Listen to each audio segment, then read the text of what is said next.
evening hours, you might even get some wine and relax and enjoy. We'll be back in a minute.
Hello, good afternoon, again, good evening, good morning, depends where you are around the world, and welcome to the September round of the online briefing on internet governance and digital policy.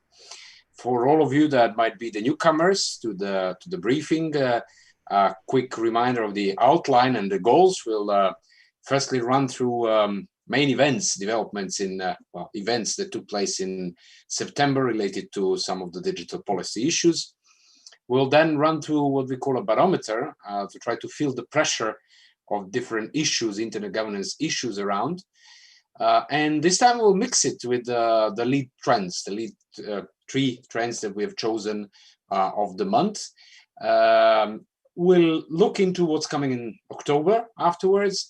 And we'll present some of the announced events and activities by Diplo and the Geneva Internet Platform. And in the sort of a second half or a second part of the webinar, we'll also look through the regional updates. So what has been happening in the field of digital policy around the world in different regions. There'll be some, for those of you that have been with us previously, there are some changes in the outline. We'll even encourage you to vote for the top trend of the month. I will get back to that very soon. In the meantime, feel comfortable to jump in with any comments in the chat, even raise the hand, and we'll allow you to jump in with a quick comment or question throughout the webinar if you have any. My colleague Marco, who will do the online moderation, will be following up on the chat and raising the issues straight ahead. Together, with me and Marco, we also have colleagues Pavlina, Natasha, and Jovan who cover some of the main trends of the month. There's a huge team behind this. Sorina, who's been presenting, preparing, and Andriana, the content with all of us, and then the tech team, Arvin Fire, Jovan, and many others, Katarina behind, so that you know that's quite a big team behind. Let's dive directly into the main events of September. So we'll start with reviewing what has actually happened, what are the main events in September. You can remember that in previous months we've been trying to map the events in sort of the look of these tables at the airports where you have some flights delayed, some postponed, and so on. Here we have been trying to map which has been moved online, which are now hybrid, which have been postponed. And we'll continue doing that as the format of the events also change. So looking at what happened in September, we had the Asia Pacific NIC conference 50th, which took place online. The Human Rights Council, the 45th regular session, which was sort of a hybrid meeting online and in situ. We're seeing more and more of that of that format. The 8th World Sustainability Forum, the Swiss Internet Governance Forum, UNIDER 2020 Cyber Stability Conference, which took place yesterday, and then the 75th session of the United Nations General Assembly. For the first time, a mixture of online and in situ. We'll cover that in a bit more details later. And an event we are particularly proud of, which is the Southeastern European Dialogue on Internet Governance, the 6th edition, where we participated with some of the interactive ideas and a lot of interesting coffee shops and even art performances. It was quite an experience. moving on to what are the main developments, and those of you that follow the Digital Watch know the issues and the taxonomy that we use. So we will run through the main issues that mark the digital developments in the last month. Let's start with the global IG architecture, and that's where we actually have the main issue. And moving straight to the first trend of the month, the General Assembly has its 75th session. It also has it's a blend of online and in situ. And secondly, it has quite some digital policy issues on its agenda.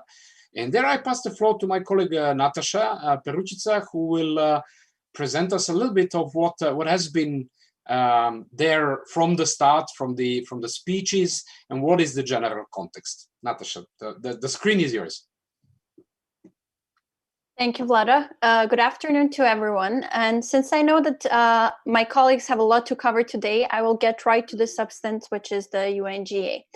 As most of you already know, Tuesday of the third week of September is always reserved for the start of the general debate of the UN General Assembly. And this year, 2020, marks the 75th anniversary of the signing of the UN Charter and therefore the establishment of the UN. However, despite the commemoration of the anniversary, this year's event is slightly different, and this is something that Vlada has already mentioned. For the first time, the sessions were held in part online, given the circumstances around COVID-19. And as expected, a lot of the discussions were also dedicated to the pandemic. In fact, the very theme of this year's general debate is the future we want, the United Nations we need, reaffirming our collective commitment to multilateralism, confronting COVID-19 through effective multilateral action. A rather very long title. At Diplo, like in the previous years, we went over the statements, or more precisely, the recordings delivered by the heads of states and governments, and we analyzed their content. On a side note, the fact that the statements were pre-recorded meant that a lot of the dialogue that is usually and networking that is usually associated with the UN General Assembly was somewhat missing, especially from the high-level segment. So what was the substance of the delivered statements? In addition to the socioeconomic implications of COVID-19, including the decline in GDP, the rise in unemployment, gender-based violence, and ultimately the challenge of meeting the Sustainable Development Goals by 2030 as a result of this crisis, the delegations also touched upon other pressing issues. The first one was the accessibility and availability of the vaccine. Many emphasized that the vaccine should be a global public good and therefore shared between the UN member states. Least developing and developing countries also called for debt relief and debt forgiveness in order to cope better with the negative consequences of COVID-19. When it comes to the non-COVID-19 topics, climate action, just like in the previous years, was very dominant on the agenda. Not only did member states express their commitment to the Paris Agreement, but they also highlighted that this pandemic is sort of illustration of the potential crisis that the failure to meet environmental objectives could bring about. And that many noted that in order to build back better, a term that has been coined by the UN, greener and bluer, referring to the biodiversity of oceans and seas, countries really need to step up their efforts in achieving the climate change objectives outlined in the Paris Agreement. As expected, crises and conflicts were also addressed by the speakers. Many, in fact, applauded the UN Secretary General's call for ceasefire during the pandemic, whilst others spoke about the fact that certain conflicts continued nonetheless, which in turn has made the more vulnerable groups, namely women and children, even more exposed to potential hostility, and in some cases has even deprived them of humanitarian assistance. When it comes to the digital topics, and this is something that interests most of us here today, it is important to mention that they featured in over 1/4 of the statements. So most of the time, we saw the notion of the widening digital divide as a result of the rapid transition to teleworking or online education. Some developing countries like the Gambia, Guyana, and Nepal called for the bridging of the digital divide through equal access to ICTs. Others highlighted that in the coming years, there will be need for reskilling and upskilling of the population in order to prepare them for the future of work. There were also those who focused on the advantages of digital transformation that came about as a result of the pandemic. Some delegations, in fact, like Estonia and Slovenia, noted that thanks to digital technologies, we were able to see a continuation of public services as well as a business activity during the pandemic. In the context of cybersecurity, countries observed that there is a rise in cybercrime as well as the threat of cyber warfare. And some countries, including Australia, called for the respect of agreed norms in cyberspace. Staying within the realm of security, it is very important to mention that only 2 delegations, namely Austria and Bulgaria, spoke about the case of killer robots, where they underscored the ethical concerns on allowing machines to decide who lives and who dies in conflict. In the broader sense, the statements also touched upon the need to strengthen multilateralism and international cooperation as they did in the previous years. And in this context, they spoke about the reform of the UN, in particular, the reform of the UN Security Council and the allocation of permanent seats to a number of countries in Africa, but also, for instance, Brazil. This would be all with regard to the statements that we have analyzed so far. In the coming days, some other 50 speeches are expected. And with this, Vlada, I give back the floor to you. Thank you, Natasha. It seems it's going to be quite an interesting autumn in the United Nations.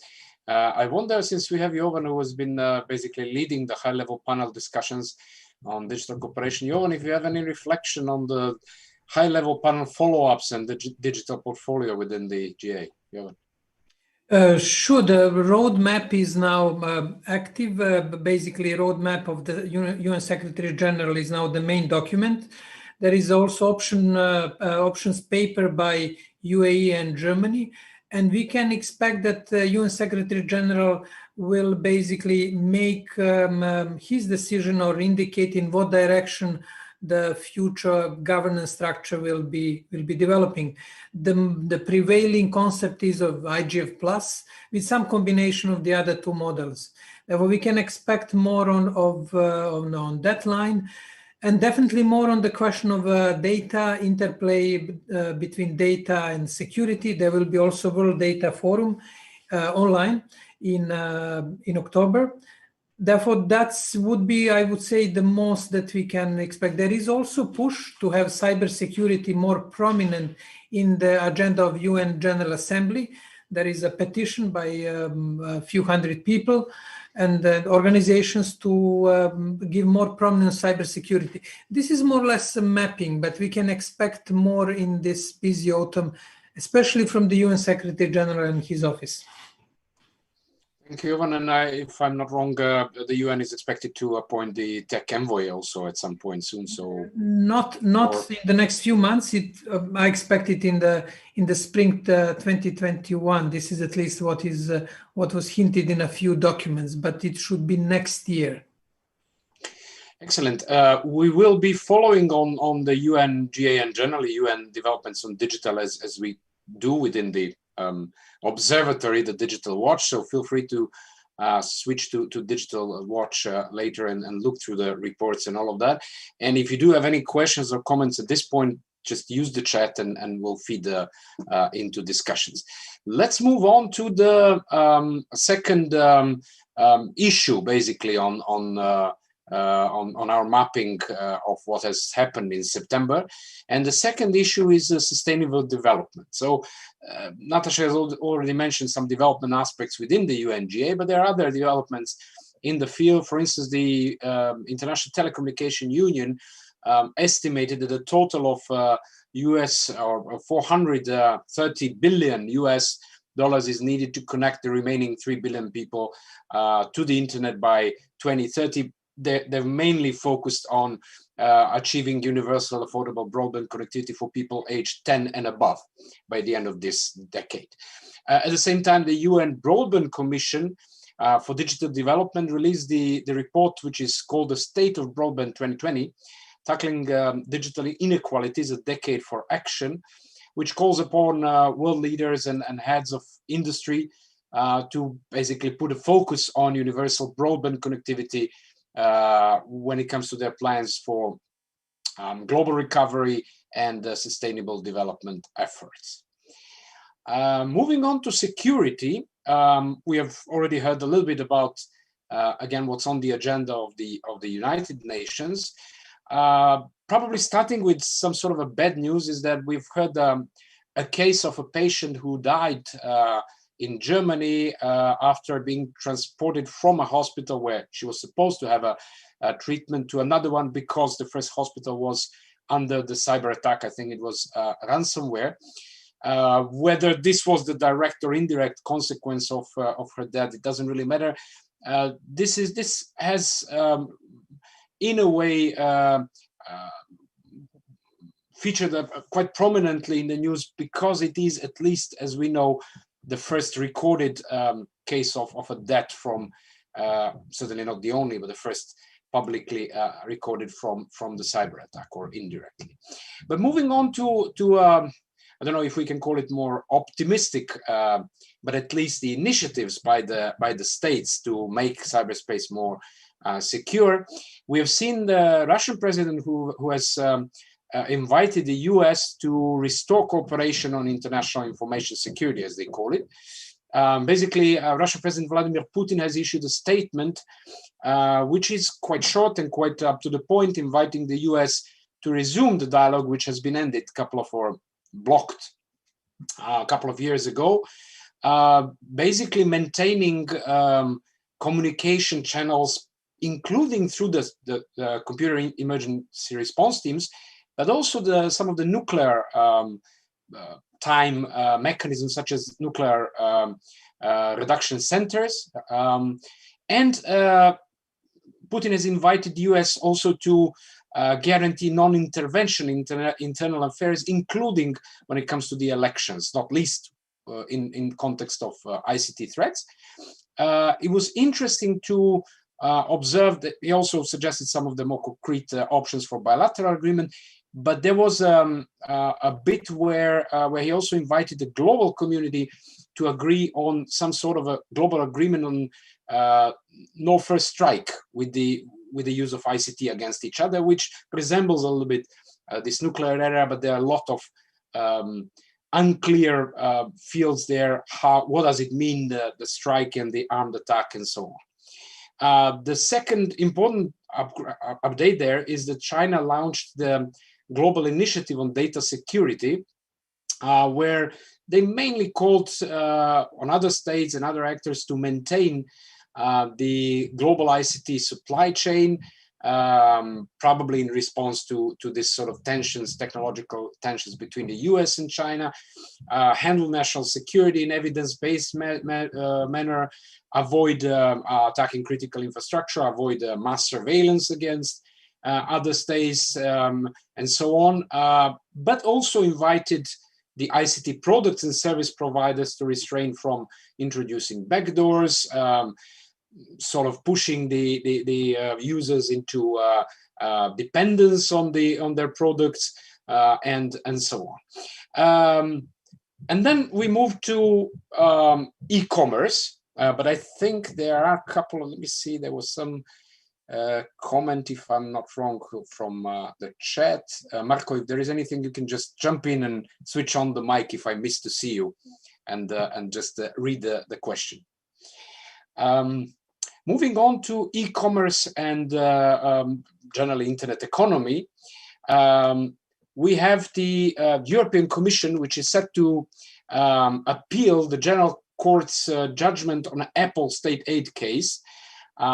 Basically, the Commission announced the decision to appeal the decision by the court from July 2020, and this judgment annulled the European Commission decision from 2016, which stated that Apple owed Ireland 13 billion of unpaid taxes because of an alleged tax arrangement that had amounted to illegal state aid. The Commission also respectfully considers that in its judgment, the General Court has made a number of errors of law. Then we have Australia, Canada, New Zealand, and the UK and the US, which have launched a cooperation framework for competition authorities, where it's sort of a multilateral mutual assistance and cooperation framework for competition to allow their competition authorities to better coordinate investigation across international borders. And one of the reasons behind the agreement, at least according to Australia, New Zealand, and the US, is related to the challenges of the increasingly digital and global economy. Moving on to, let me take a look at the chat. I see there are some comments, but quite a long one from Richard. Okay, we'll get back to that then in the second part. When it comes to digital rights, the Swiss Data Protection Authority has announced it no longer considers the Swiss-US Privacy Shield adequate. This is a follow-up on the developments with regards to the EU and US arrangement on Privacy Shield. We've touched upon that a little bit last month, but in a nutshell, following the annual assessment of the Swiss-US Privacy Shield regime and recent ruling on data protection by the Court of Justice of the European Union, the authority concluded that the Swiss-US Privacy Shield does not provide an adequate level of protection for data transfers from Switzerland to the US. And then we also saw that Twitter expanded its policies against election-related misinformation. There are also, in this regard, some updates when it comes to the European Commission, which released the assessment of the Code of Practice on Disinformation. Facebook removed some networks based in China and the Philippines, and so on. And now switching to probably the most interesting part of the updates this month, which is jurisdiction and legal issues. And that's where we also have two trends related to this field. So the first update is related to Facebook, where Facebook launched the legal action against the preliminary order of the Irish Data Protection Authority that could stop the company's transatlantic data borders. According to Facebook, the authority has suggested that the company cannot use standard contractual clauses for data transfer. And in September, Facebook announced it launched a legal action to prevent the Irish authority from following through with this order.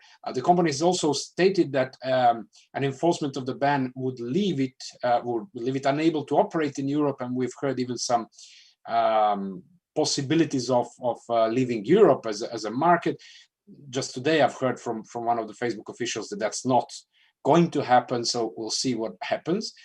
At the same time, and that's the bigger deal, the US Department of Justice unveiled a legislative proposal to reform online platform immunity.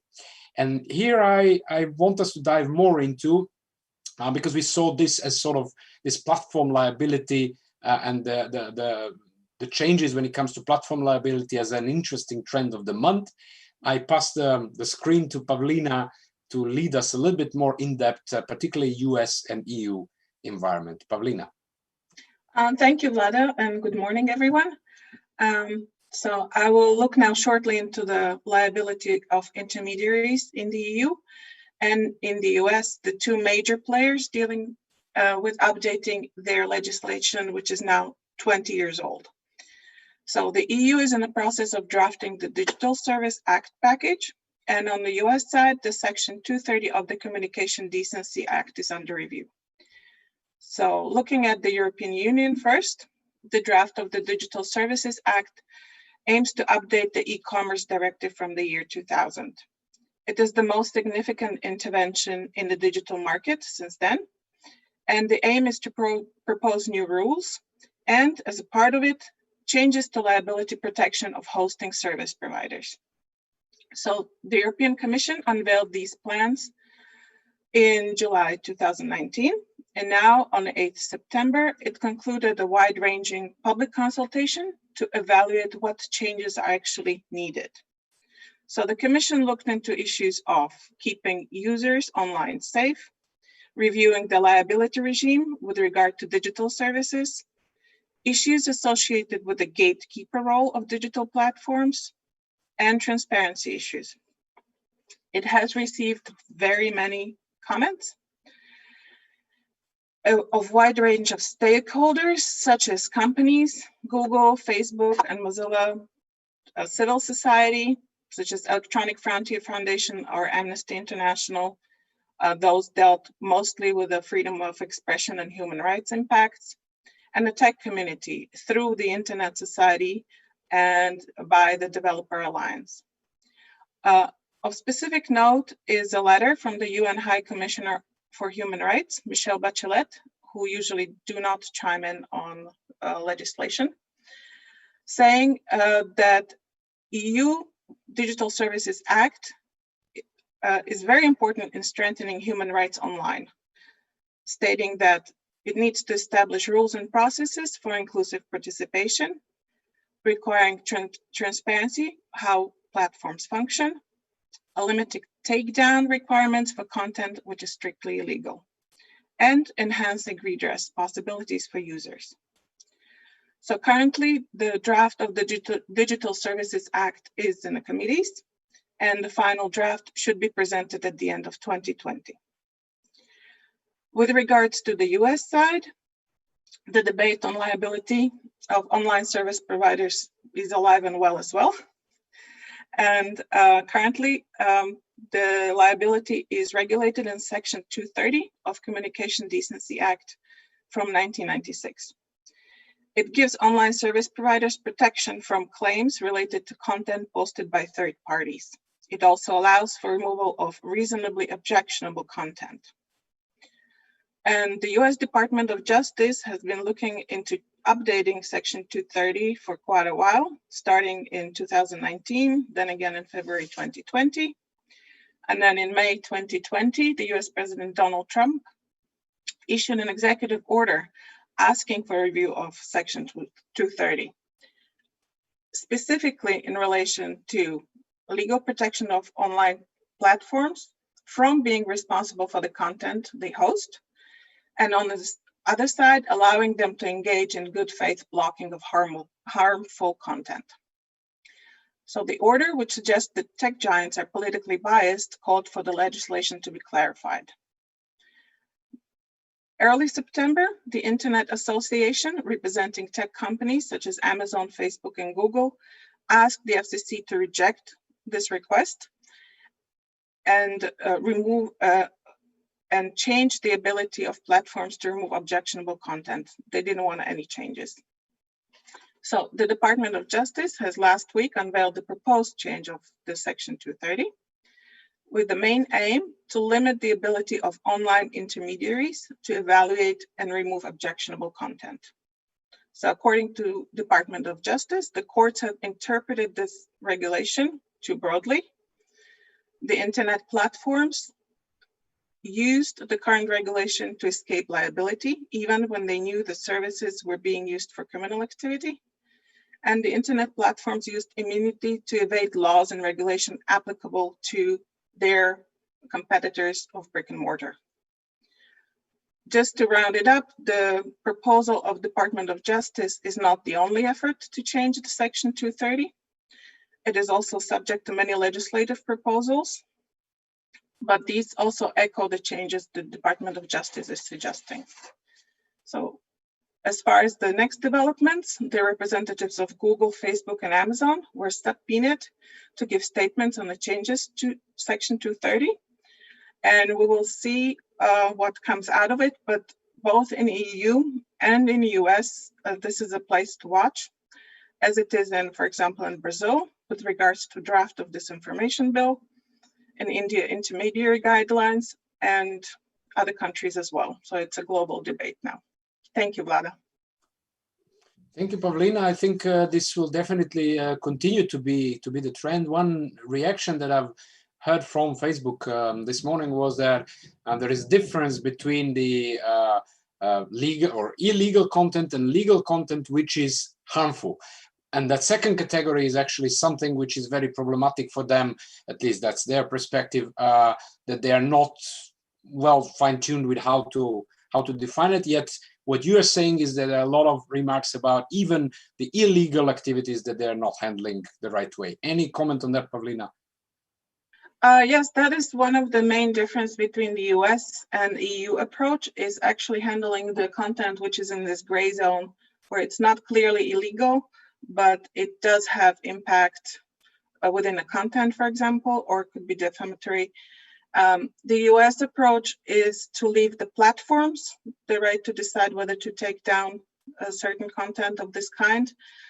Within the EU, the European Commission issued a statement that this content needs to be evaluated by a neutral independent body like a court. So you would see, I assume, a lot of court cases coming up with basically defining content in a certain setting, whether it needs to be put down or not. Thank you, Pavlina. We'll follow up definitely on that, and we are quite focusing on that within the Digital Watch as well, so you can look for more details. Moving on to the next big issue within the same area, jurisdiction and legal issues, it's actually the news that the US Department of Commerce banned WeChat and TikTok transactions, but the US courts stopped the ban from taking the effect. This is building up on what we discussed last month already when it comes to TikTok. And here again, it seems like this trend is continuing, the TikTok and geopolitics, if we can call it that way. So I pass the floor to Jovan for some comments and reflections, even if you compare from the previous month's discussions and updates. Where are we now? Jovan. Thank you, Vlada. Just one quick comment on what Pavlina's excellent summary of the developments. What we are seeing is that more and more countries are trying to regulate same or similar issue, like competition policy, and then naturally US, Canada, New Zealand, Australia got together to coordinate that. And there will be sooner or later need to coordinate, including the question what Pavlina discussed on the content policy. Now, when it comes to TikTok, there are a few developments. September was extremely busy month, and after the 6th of August, where the President Trump issued the executive order for TikTok and WeChat, there were not that many developments. There was another executive order on 13th of August, but most of the developments have been happening in the last 2 weeks because of the deadline imposed by this order. Now, you can follow it on the legal level, you can follow it on the economic level or geopolitical level. And it is becoming extremely legal. And if you follow carefully today's presentation, you can see more and more legal terminology. Digital issues are moving stronger into the legal context and legal discussion. Now, unlike the Article 2030 and the European Digital Service Act, especially, which took really long to negotiate, these developments are very fast. There was 6th of August, executive order by President Trump, deadline which was coming on the 20th of September for the first order for the ban of the downloading of the apps. Then in the meantime, the deal between ByteDance, Oracle, and Walmart endorsed by the President Trump. Basically, the main elements of the deal, which was arranged on the 13th of September, was that ByteDance will pass 20% of its shares to the Oracle and Walmart.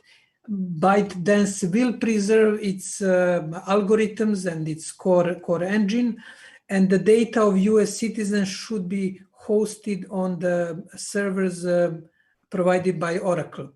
There was also some indication of the $5 billion fund for education, which ByteDance should pay as a part of the deal, which was announced by President Trump, but there were quite a few comments from the companies in the deal, especially ByteDance, that they were not almost aware of that element. That remains unclear.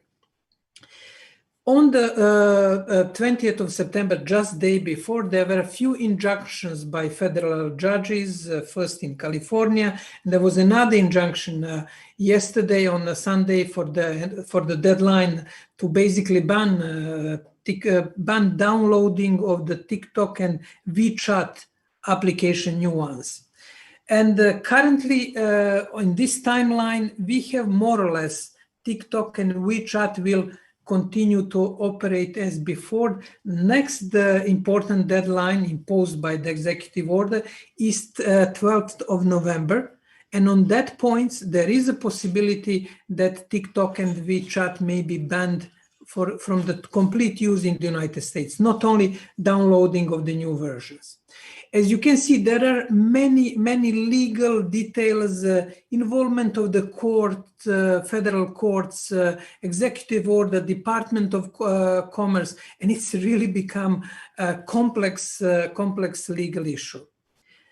On the side of the geopolitics or geoeconomics, there was an important move by Chinese government. Chinese government basically banned ByteDance from selling the company completely to the potential US investors.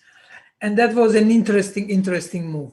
There is continuation of the, let's say, digital Cold War between the United States and China.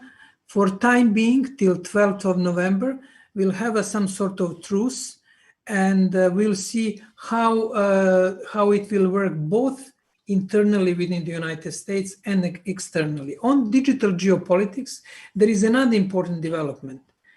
By requesting the data of the US citizens should be stored on the US soil and controlled by US companies, President Trump, in a way, supported data localization argument. For those of you who are involved in digital policy, you know that US government has been strongly behind the idea of free flow of data. Therefore, that dynamic started playing in a few commentaries, and I'm sure it will move stronger into the digital policy spaces. Therefore, this is more or less summary on the legal and geopolitical aspects about the TikTok WeChat saga, which has been unfolding since the 6th of August in the United States. Over to you, Vlada. Thank you, Jovan. We had a question from Richard, which you basically addressed now, whether TikTok situation in the US is an example of data localization requirement.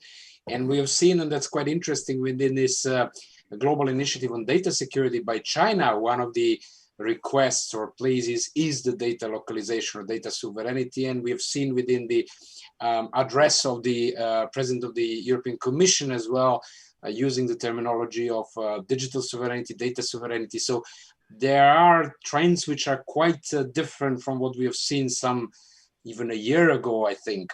But in the context of this China-US relations, Jovan, I'll keep you online on that, because the next update basically we have, and we can put the slide later on, is that the US Department of Commerce has told the US companies that they must acquire an export license before being able to sell technology to China's leading chip maker, Semiconductor Manufacturing International Corporation and subsidiaries. According to Department of Commerce, the semiconductor manufacturing of China may pose an unacceptable risk of diversion to a military end use in China. So if you merge the two topics, the chip wars and the TikTok conflict, whatever, this gives us, I guess, the broader picture of how this sort of techno-economic political conflict between the two is developing. Jovan, any comment on that? Well, the question of the microprocessor chips has been more, let's say, strategic and I would say well planned, and less linked to the election dynamics, as TikTok is more. And there was a whole process of basically restricting the export of chips, and now it came to the point that US is imposing restriction on the export of the manufacturing systems for producing microprocessors. And this is, I think, a very, very strategic move in basically reflecting more or less the policy toward China, which was officially announced by the US president, arguing that there is a competition that the US is entering in. Now, there are now various discussions if there are alternative suppliers. Some of them are based in the Netherlands, and there are some in Asia. But apparently, most of the key suppliers of the equipment for producing of microprocessor are based in the United States. So far, all of the bans have been somehow bypassed, or their impact has been reduced. But this one is most likely going to bite strongly because it is affecting basically the production of the microprocessors, and I would say the whole supply chain. You should also keep in mind that production of microprocessor involves really complex supply chain. Therefore, removing any piece from that supply chain could basically damage production. And maybe for those who are into business and investment, it would be good to invest in some emerging companies like people invested in Nokia and Ericsson when the Huawei saga started. Therefore, that's advisor for the investors in our briefing. You'll have to get the percentage of this revenue if anything comes out of that. Thanks for that. I think actually this stimulates us to think about organizing a separate webinar on this chip wars and the complexity of the supply chain of chip production, because it has so many layers, but we can follow up on that later. Let's run through the remaining bits of the developments of the month, so we can put the slides back. When it comes to infrastructure, we have basically covered it, at least the main ones. And then when it comes to new technologies, again, that's always some good news or interesting updates. The city authorities of Portland and Oregon in US have adopted 2 ordinances restricting the use of facial recognition technologies. The first one prohibits the acquisition and the use of facial recognition technologies by city bureaus, except for the following purposes: verification purpose for staff to access their electronic devices, in automatic face detection services in social media applications, and in detecting faces for the sole purpose of reducting a recording for release of disclosure outside the city to protect the privacy of a subject.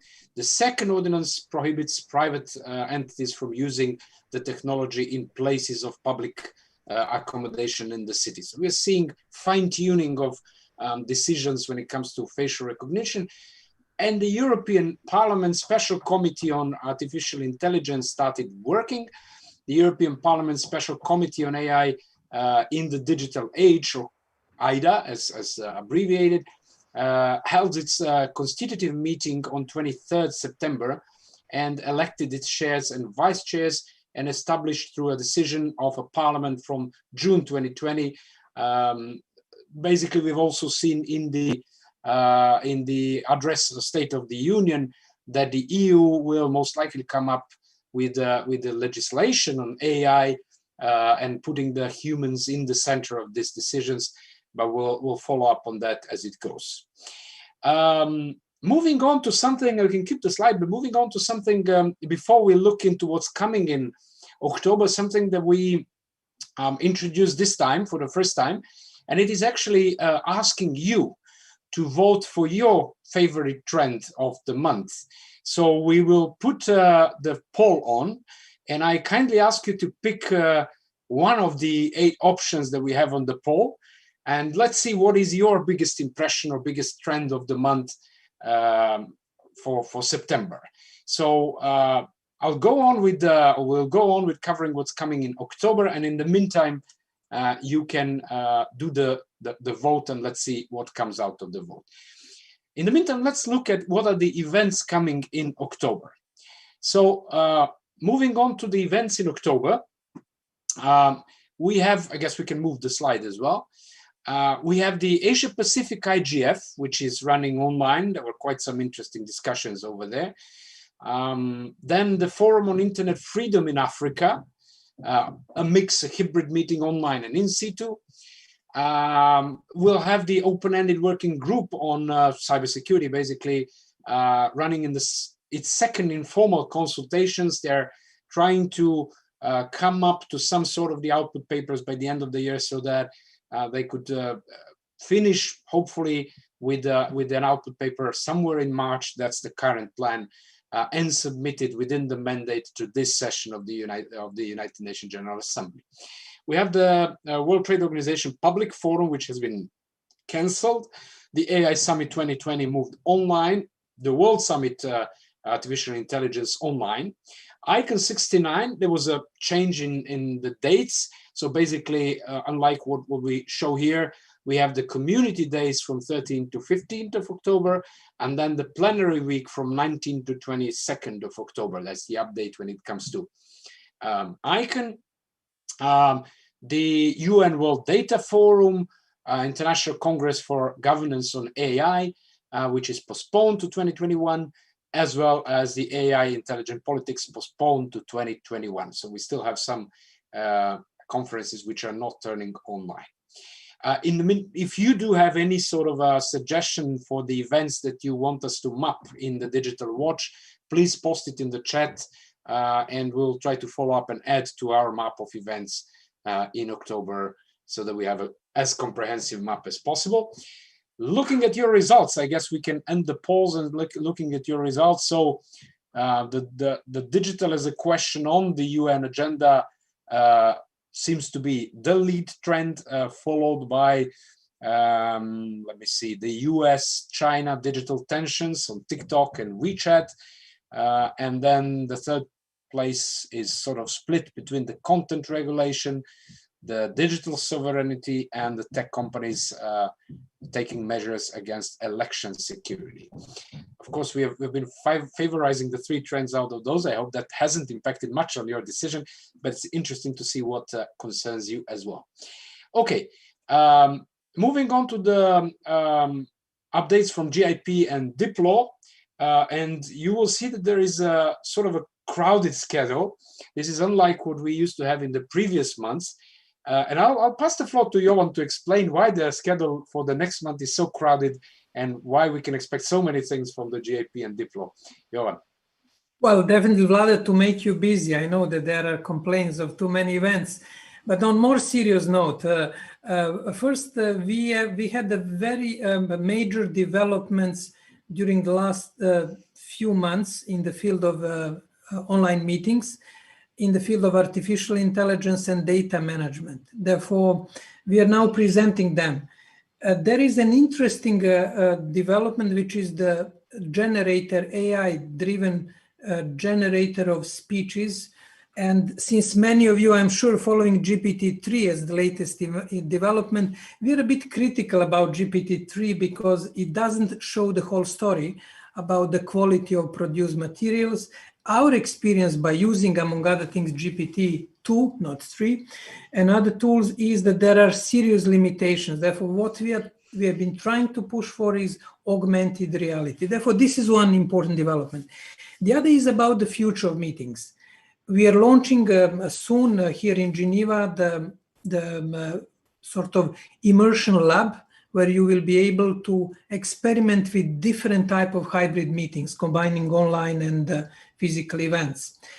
And lastly, there is a growing need to address those issues. What we have been trying to do in the time of the inflation of online events, I'm sure that you are invited at least for 4 or 5 webinars per day.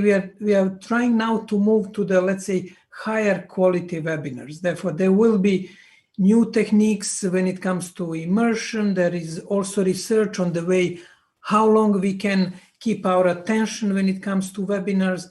As always, Diplo is trying to be a bit of ahead of a curve, and we are trying to push research and practical frontiers in these 2 fields in particular, AI and the future meetings. And this is the reason why we have many events. Probably we should reduce the number of events, and we will reconsider it for November. Over, Vlada. Thank you. That's I guess the news effect of the COVID, that we're turning everything online, and it's so easy to make an event online.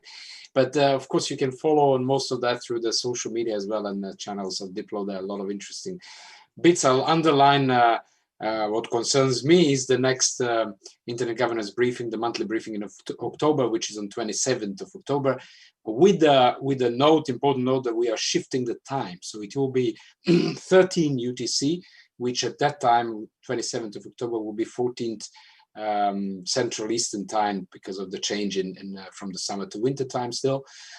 So there will be a change. Certainly it will be announced, but for all of you to pencil it down.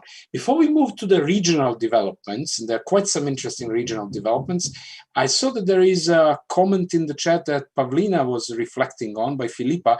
Pavlina, you may read the question or explain the question and the response briefly, if you wish.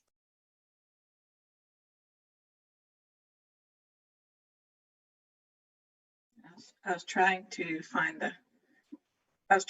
the question originally, but basically, Philippa asked, how do the online platforms remove content such as QAnon or jihadist content, or how do we prevent from spreading of such ideas which lead to terrorism or to right-wing movements online? So I'll give you, Philippa, my very simple but lawyerish answer. It really depends on what it is. Because in the United States, the platforms as of now can decide whether to bring down certain content or not, if it's in that gray area. There are, of course, exceptions for the clearly criminal content, clearly terroristic content, or content which would infringe of intellectual property rights.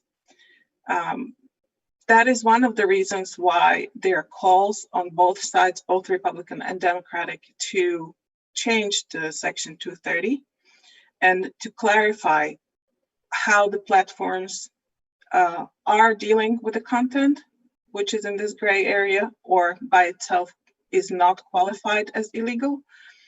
And then what responsibility do they have?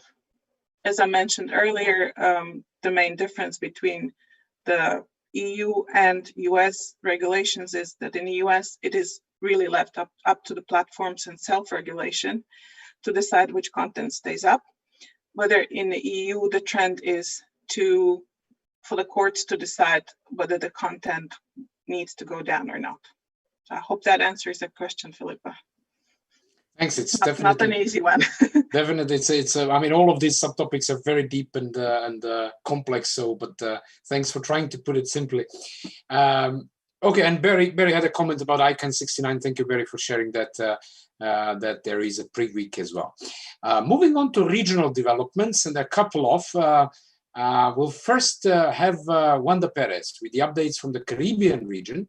Then we'll have Trinidad and Tobago's, where Trinidad and Tobago's Town and Country Planning Division achieved a major digitalization milestone, and MasterCard's and WePay partner to advance e-payment across the region. So I pass the floor to Wanda. Hello everyone. Many Caribbean governments has been speeding up their digitalization plans in order to respond to the new normality where education, work, and many aspects of our lives are now online. And the Trinidad and Tobago government obtained a major achievement for the digitization of its town and country planning division, as several more regional corporations has been completely digitized. This process started in April 2020, allowing all planning permission applications to be processed electronically. The Trinidad and Tobago government pursues to modernize and digitize public services, and for that purpose they developed the DiploFoundation platform, aiming to increase citizens' ease of conducting business by allowing applicants to submit their requirements, track them, and receive responses all online. MasterCard has announced its partnership with WePay, pursuing to evolve and develop its presence in the Caribbean and drive greater financial inclusion in the islands through a suite of payment and acceptance solutions. As a part of the partnership, We Pay will leverage MasterCard's bank-in-the-box solution to empower small and medium enterprises through card acceptance. Partner with a local financial institution who will issue a MasterCard prepaid card and leverage payment solutions for government programs. The collaborative solutions will launch in Jamaica and Trinidad and Tobago initially, with rollouts in Grenada, Guyana, Dominica, Barbados, St. Kitts, St. Lucia, St. Vincent, and in the Bahamas, along others in the near future. This is all. Thank you very much. Thank you, Wanda, for the coverage. It's interesting to see that the Caribbean is all into commerce and new digital opportunities. Moving on to Grace Mutungu's update, she will highlight the developments from Africa. Grace will tell us more about the celebration of Independence Day and about Identity Day, and about African leaders calling for cancellation of debts at the 75th General Assembly. And Grace, over to you.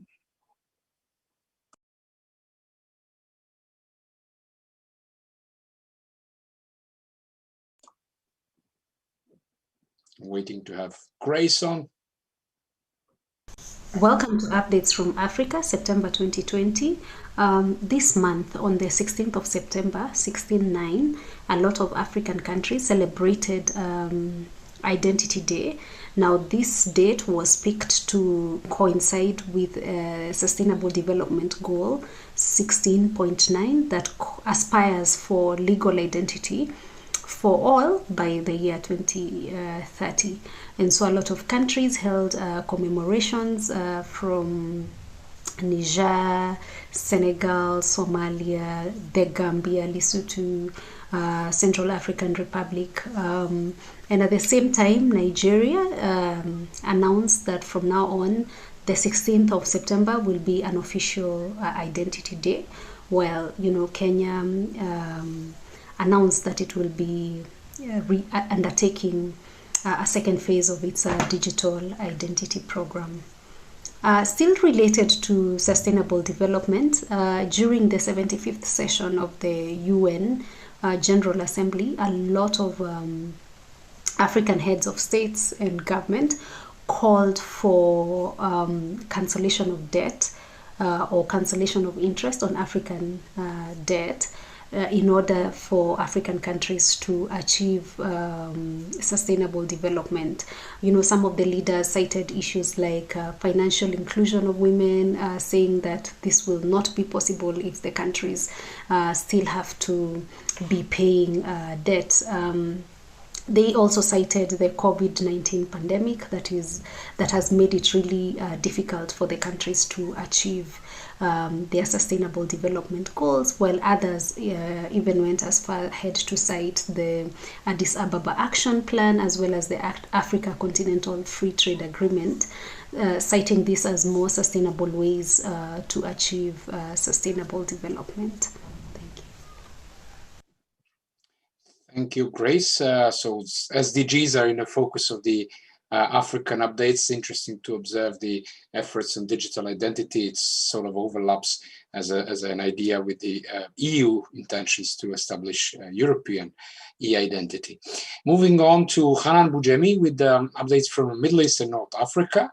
She will inform us about the future of TikTok in the Gulf and the increase in cyber attacks in Saudi Arabia with the coronavirus pandemics. Over to Hanan. Good afternoon. My name is Hanan Boujemi, and I'm bringing to you Diplo briefing from the Middle East and North Africa for the month of September 2020. So the first news I have for you today is about TikTok. So apparently TikTok is seeing a phenomenal growth across the GCC.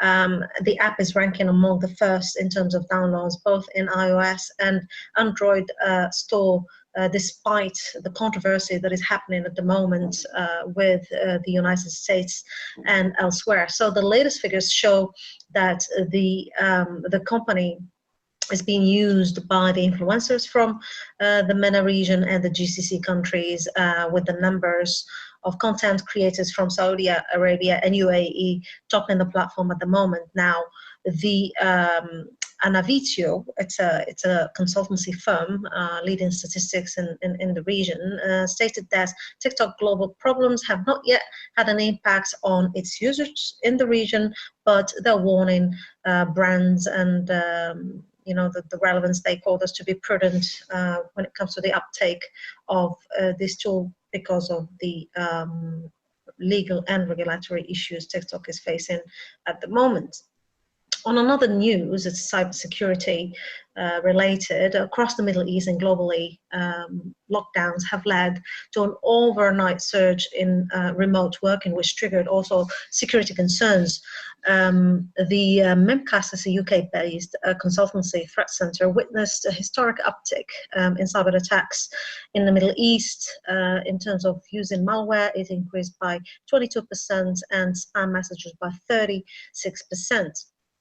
So when the virus was spreading in the region, apparently cyber criminals are focusing their phishing and impersonation and ransomware attacks from office networks to the cloud services remote employees use from home.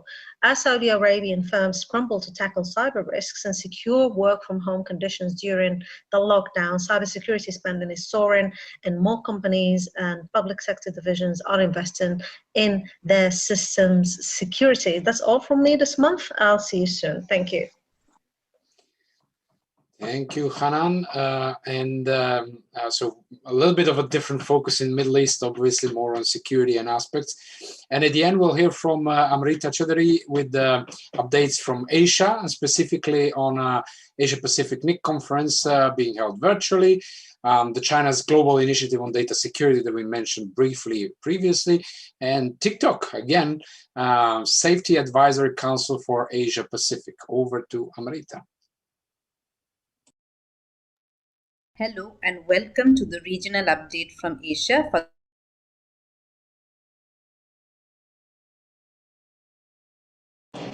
Do it again.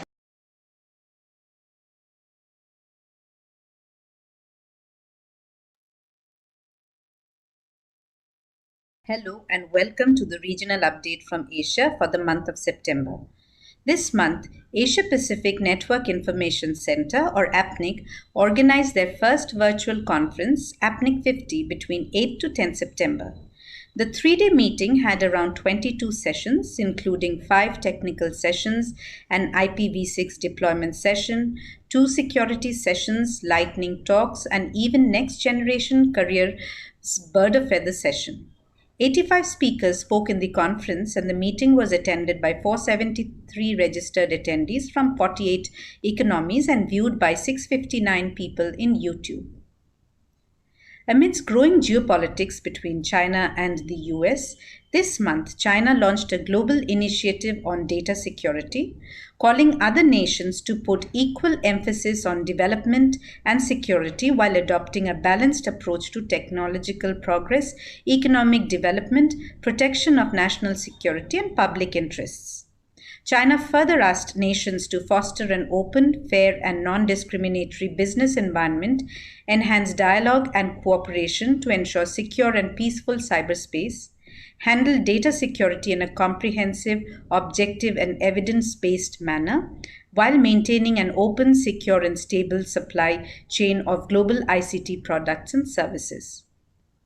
Lastly, TikTok, which is under huge discussion globally, has appointed a 7-member Safety Advisory Council in the Asia Pacific that comprises of academics, advocates, and activists who will advise the platform on issues related to online safety, child safety, digital literacy, mental health, and human rights. This advisory council is expected to convene quarterly to discuss issues and submit formal recommendations to TikTok. That's all from me for this month. Thank you. Thank you, Amrita. And as it goes, 2 o'clock, my neighbor started drilling something around to remind me that it's time to wrap up. So I apologize for some background noise if you hear. Thank you to Wanda, Grace, Hanan, and Amrita for sharing the updates. Many thanks to the whole team for arranging this session again. A reminder for all of you, this month's Geneva Digital Watch newsletter will be available for download on the observatory in the next few days. So dig.watch/newsletter. Well, see you again at the end of October, last Tuesday of the month, Tuesday 27th of October, this time 13 UTC, which would be 14 CET. Thanks a lot for joining us, and see you in a month time. Bye-bye.